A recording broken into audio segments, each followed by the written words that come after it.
بسم اللہ الرحمن الرحیم۔ الرحمن الرحیم۔ عزیز طلباء اور طالبات، السلام علیکم ورحمۃ اللہ وبرکاتہ۔ امید ہے کہ آپ لوگ خیر و عافیت سے ہوں گے۔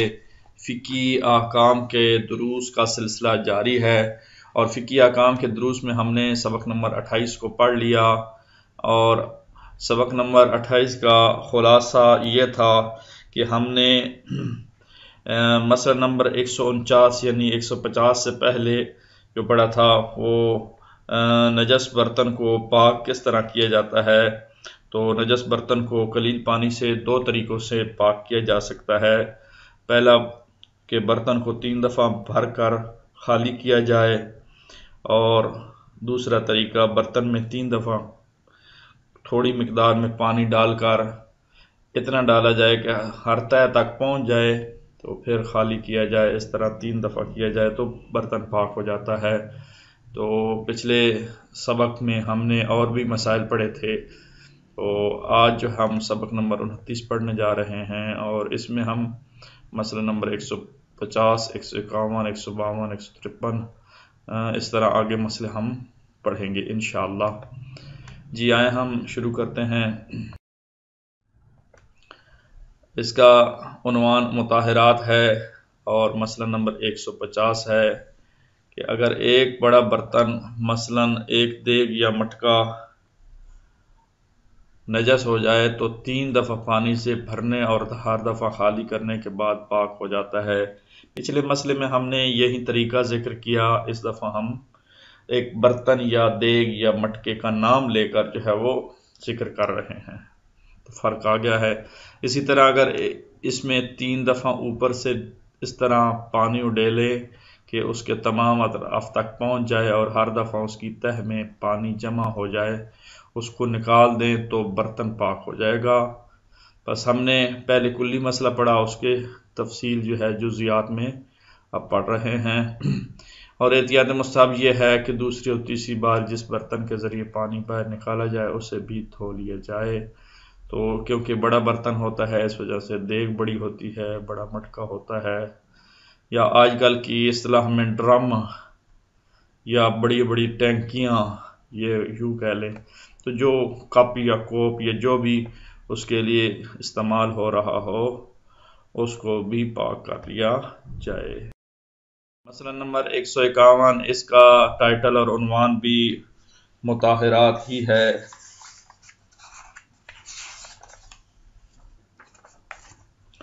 تو اگر نجس تانبے وغیرہ کو پگھلا کر پانی سے دھو لیا جائے تو اس کا ظاہری حصہ پاک ہو جائے گا۔ نجس تانبا کیونکہ پگھل جاتا ہے، جس طرح سونا پگھلتا ہے، لوہا پگھلتا ہے، تانبا بھی اسی طرح تانبا پگھلا کر پانی سے دھو لیا جائے تو اس کا ظاہری حصہ پاک ہو جائے گا۔ یہ مسئلہ نمبر 151 تھا، اور اس کا ٹائٹل عنوان بھی مطہرات ہی ہے۔ اگلے مسئلے کی طرف نمبر 152، اس کا ٹائٹل اور عنوان بھی مطہرات ہے۔ اگر تنور پیشاب سے نجس ہو جائے اور اس میں اوپر سے 1 مرتبہ یوں پانی ڈالا جائے کہ اس کے تمام اطراف تک پانی پہنچ جائے تو تنور پاک ہو جائے گا، اور احتیاط مستحب یہ ہے کہ یہ عمل 2 دفعہ کیا جائے۔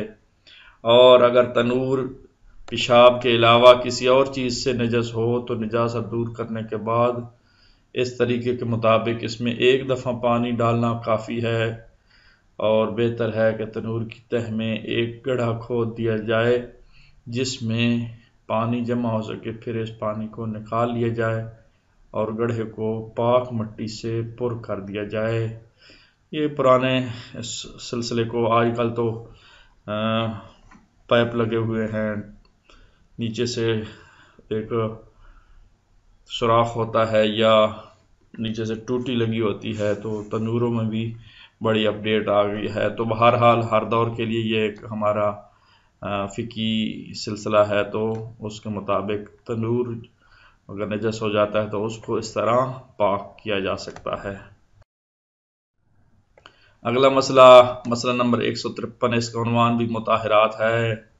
اگر کسی نجس چیز کو کور یا جاری پانی میں ایک دفعہ یوں ڈبو دیا جائے کہ پانی اس کے تمام نجس مقامات تک پہنچ جائے تو وہ چیز پاک ہو جائے گی، اور قالین یا دری اور لباس وغیرہ کو پاک کرنے کے لیے اسے نچوڑنا اور اس طرح سے ملنا یا پاؤں سے رگڑنا ضروری نہیں ہے۔ اس طرح ملنا نہیں، ملنا ہے۔ تو نجس چیز جو ہے وہ کور یا جاری پانی میں ایک دفعہ ہی ڈبوئی جائے تو اس تمام تہوں تک پہنچ جائے تو وہ پاک ہو جاتی ہے اس کو، کیونکہ ہمارے ہاں خواتین اکثر یہ دری کو یا کمبل کو ملنا شروع کر دیتی ہیں پاک کرنے کے لیے، یا پاؤں سے رگڑنا ضروری سمجھتے ہیں، تو مسئلے میں بھی ذکر ہے کہ رگڑنا ضروری نہیں ہے۔ اگر بدن یا لباس پیشاب سے نجس ہو گیا ہو تو اسے کور یا اس کے جیسے پانی میں احتیاط واجب کی بنا پر 2 دفعہ دھونا لازم ہے، لیکن اب جاری میں ایک دفعہ دھونے سے پاک ہو جائے گا۔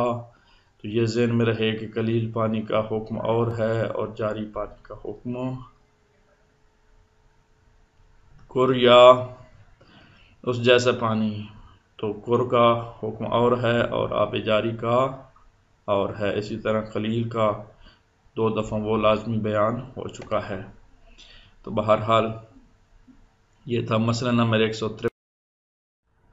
اب آئیں اگلے مسئلے کی طرف۔ مسئلہ نمبر 154 ہے، اس کا عنوان بھی مطہرات ہے، کہ اگر کسی ایسی چیز کو جو پیشاب سے نجس ہو گئی ہو قلیل پانی سے دھونا مقصود ہو تو اس پر ایک دفعہ یوں پانی بہا دیں کہ پیشاب اس چیز میں باقی نہ رہے تو وہ چیز پاک ہو جائے گی۔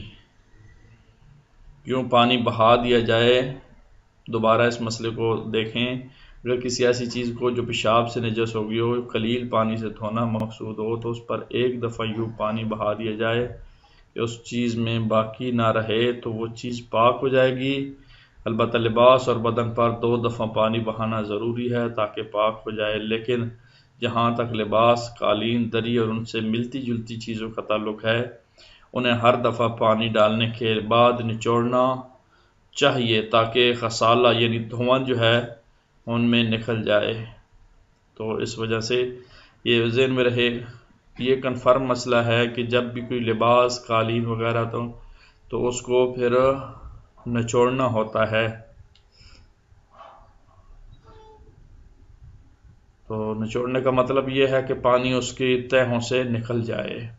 تو کپڑے کا دھونا اور لباس کا نچوڑنا اور ہوتا ہے، اور دری کا ایک جگہ لمبا کوئی دیوار ہے اس کے اوپر کھڑی کر دی جائے تو وہ نچوڑ جاتی ہے جس سے پانی نکل جاتا ہے۔ تو غسالہ یا دھواں اور دوسرا مثلا لباس ہے تو اس کو ہاتھوں کے ذریعے نچوڑا جاتا ہے۔ غسالہ یا دھواں اس پانی کو کہتے ہیں جو کسی دھوئی جانے والی چیز سے دھلنے کے دوران یا دھل جانے کے بعد خود بخود یا نچوڑنے سے نکلتا ہے۔ یہ بھی اچھا ہوا کہ غسالہ کی انہوں نے ڈیفینیشن اور تعریف کر دی ہے۔ آیت اللہ سیستانی کی توضیح کے مطابق یہ واضح ہو گیا ہے۔ جزاک اللہ۔ مسئلہ نمبر 155، اس کا ٹائٹل اور عنوان مطہرات ہی ہے۔ جو چیز، بلکہ مطہرات میں بھی پانی ہے، پہلا ہم پڑھ رہے ہیں پانی، تو پہلا پانی ہی ذیلی ٹاپک جو ہے وہ چل رہا ہے۔ جو چیز ایسے شیر خوار لڑکے یا لڑکی کے پیشاب سے نجس ہو جائے جس نے دودھ کے علاوہ کوئی غذا کھانا شروع نہ کی ہو تو اس پر ایک دفعہ اگرچہ کم ہو اس طرح پانی ڈالا جائے کہ تمام نجس مقام پر پہنچ جائے تو وہ چیز پاک ہو جائے گی، لیکن احتیاط مستحب یہ ہے کہ مزید ایک بار اس پر پانی ڈالا جائے۔ لباس، قالین اور دری وغیرہ کو نچوڑنا ضروری نہیں ہے۔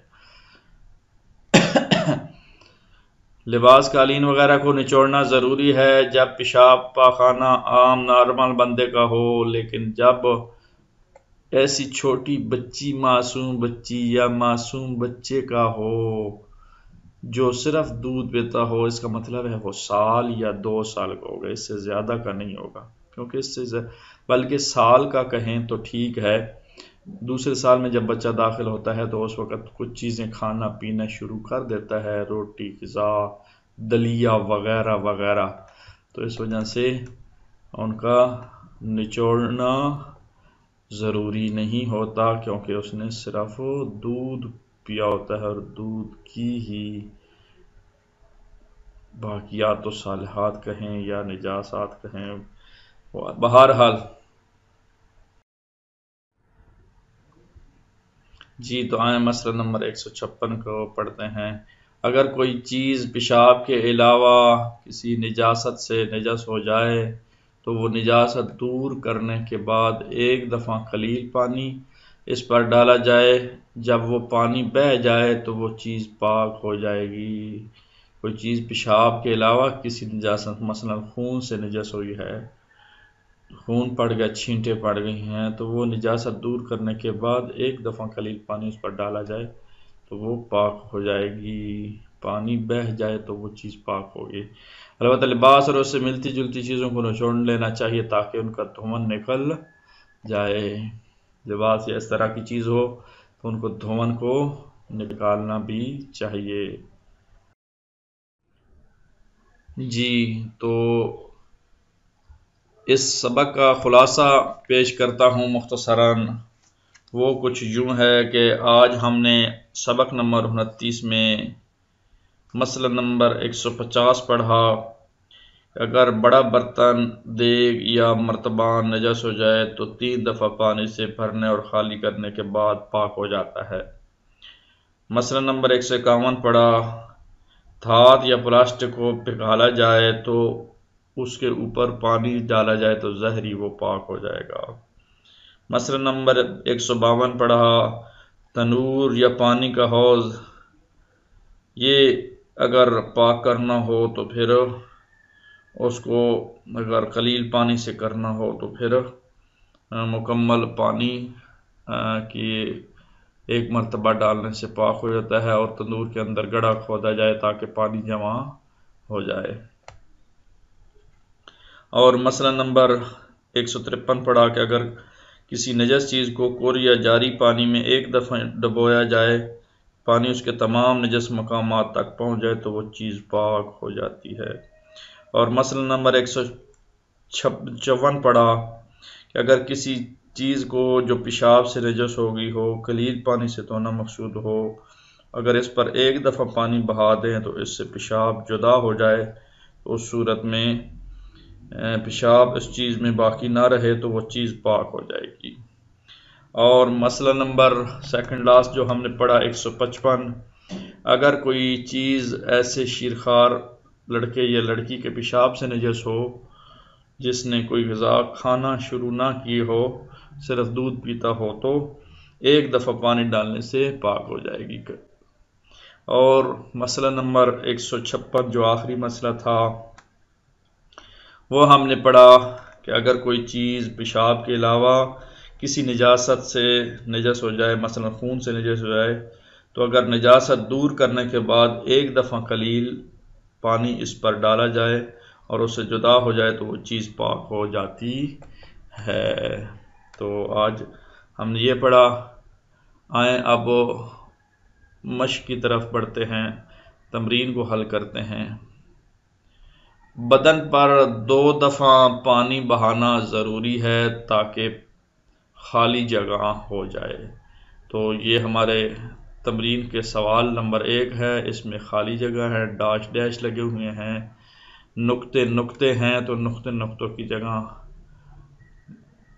سٹوڈنٹس حضرات کے لیے، طلاب کرام کے لیے، طالبات کے لیے یہ ضروری ہے کہ وہ اس کو فل کریں۔